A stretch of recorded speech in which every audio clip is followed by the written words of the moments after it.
The 10 minutes. I had graduated from college, but even after giving numerous interviews, I couldn't land a decent job. My dad advised me to start preparing for government exams, so along with my studies, I began taking tuitions for kids to cover my personal expenses. However, the income was nowhere near enough. There were a lot of financial struggles at home, and being the only son, the weight of responsibility was heavy on my shoulders.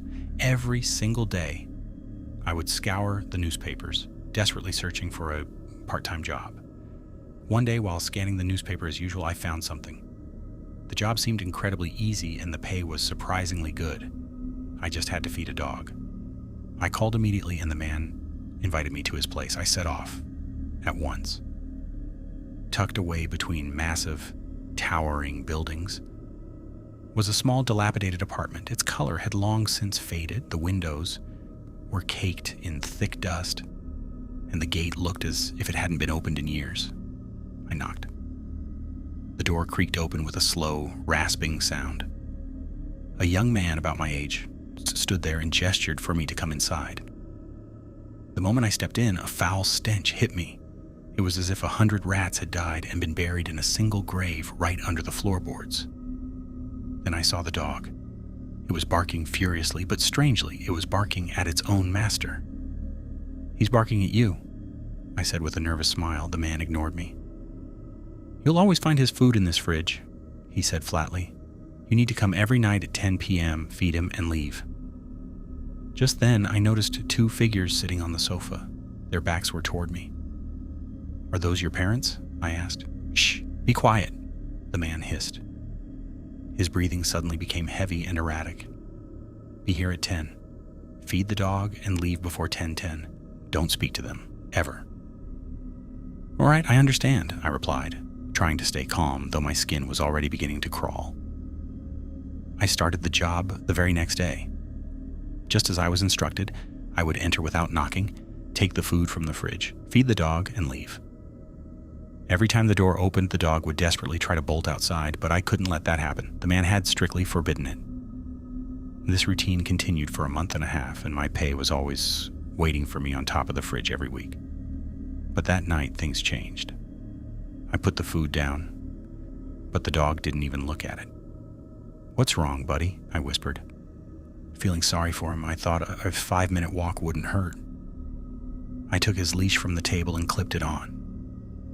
The parents were in their usual spot on the sofa, motionless.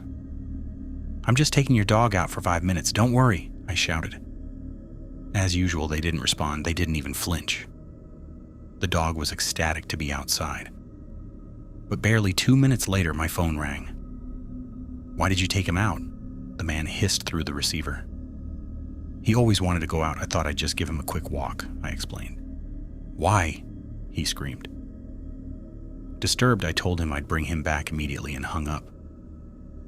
The dog started resisting, barking at me and struggling against the leash as I dragged him back. By the time we stepped inside, it was 10:13 p.m. As I went to unclip the leash, I screamed in horror. There was no dog, only the rotting skeletal carcass of a long dead animal lying at my feet. My heart felt like it would stop. How? He was just fine. Just then, I looked at the sofa. The parents were gone.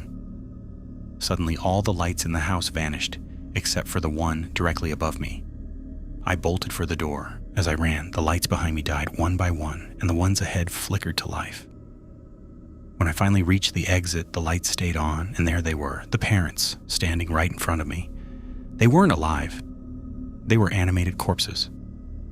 I collapsed in terror and scrambled toward the windows, only to find they had completely vanished. I was trapped. I curled into a ball, covering my head with my hands. "Please, don't hurt me." "He's the same age as our son," the old man's voice rasped. "Yes, look how handsome he is," the old woman added. "If our son were still here, he'd look just like this." I slowly uncovered my eyes. They looked like normal people now. But your son is the one who hired me," I stammered. The old man looked at me sadly. "Our son left us, and the house has been empty ever since." "Do you still live with your parents?" the woman asked, her voice trembling with an eerie curiosity. Yes, I replied, my voice shaking. I am their only son, so it's my responsibility to take care of them. Hearing this, tears welled up in both of their eyes. What a responsible boy, the old man whispered. Yes, I like him very much. The woman added, a twisted smile forming on her face. Then, in unison, they spoke. We want this one. What? I gasped. Right before my eyes, their skin began to rot and peel away again, turning back into the gray, sunken flesh of corpses. The lights cut out instantly. In the pitch-black silence, I heard a cold, raspy command. Lock him in the basement. I was grabbed and dragged across the floor. I struggled, but their grip was like iron. They threw me down the basement stairs, and I tumbled into the dark. I heard the heavy thud of the door locking from the outside. As I tried to scramble up, I realized I hadn't landed on the cold floor. I had fallen onto someone, a man. The light flickered on from the outside. As my eyes adjusted, I gasped in pure horror. The basement was filled with corpses, all of them young men my age. The person I had fallen on was the man who had hired me. I scrambled back, pressing myself against the locked door, trembling. I pulled out my phone, but there was no signal. Inside that basement, it felt like my connection to the world was severed. Time distorted. Every minute felt like a grueling hour, and the stench of decay was suffocating. Hours passed. When dawn finally broke, the door creaked open. That rotting skeletal dog stepped inside. I was paralyzed with fear. Eat everyone except for that boy, they commanded from the hallway. The creature began to tear into the faces and flesh of the corpses. I watched, unable to look away as it consumed them one by one. By nightfall, even the blood had been licked from the floor. Before leaving, the dog paused and stared at me. I averted my eyes and it vanished back into the house.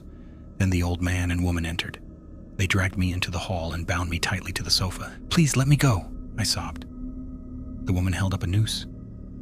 How long will it take for him to die with this? He should be gone in 5 minutes, the old man replied. It must happen at the exact time. So he doesn't stay behind. We shall never be apart for even a second. It was 9:55 p.m. The lights were cut. In the total darkness, I felt the rough hemp of the noose tighten around my throat. I couldn't even scream. I thrashed my legs, fighting for air, the pressure crushing my windpipe. My world narrowed down to the sound of my own struggling heartbeat.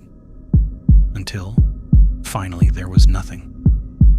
When my eyes finally opened, all I knew was that these were my parents, and I lived here with them. Short story. Run, run, run. And if you can't run, then walk. And if you can't walk, then crawl. But whatever you do, don't stop. It's only been an hour since everyone on Earth, as far as I could tell, heard those same words. I was already walking through the park when I heard them. And after seeing what happens, I won't be stopping anytime soon. It's been 2 hours now. I've kept walking. I'm tired, but stopping is not an option. Some people tried driving, but the act of getting in a car requires stopping, even for the briefest moment. And as those already driving, when they heard the rules soon found out, it's impossible to move indefinitely in a vehicle, especially in a crowded city. Their screams kept me moving. It's been 4 hours now, and I'm exhausted, with the only thing pushing me forward being the fear of what awaits when I stop. And yes, I mean when. Proven by plenty of those around me, eventually I'll have to stop. Some have just given up, accepting their fate only to immediately regret the decision. Some just couldn't take the screams anymore. And most simply don't see the point of continuing. And with every step, I'm starting to become more like the latter. It's been about 6 hours, and for the first time, I saw what happens up close. I was walking aimlessly down an alley, trying to get away from the madness, when I saw a young man no more than 16 crying. It didn't even register at first to me until he made eye contact with me. He had stopped moving. His eyes were bloodshot, and not just whites around his pupils. I mean, the entirety of his eyes were crimson red. Black tears streamed down his expressionless face, and then he smiled. a wide, toothy smile that would have screamed of joy if it wasn't followed by animalistic screams that would give the biggest horror fanatic nightmares. I wish I could say witnessing his dying moments was the most horrific thing to happen to me today, but then it hit me, the realization that I had stopped moving. Comment if you want part 2 to this short story.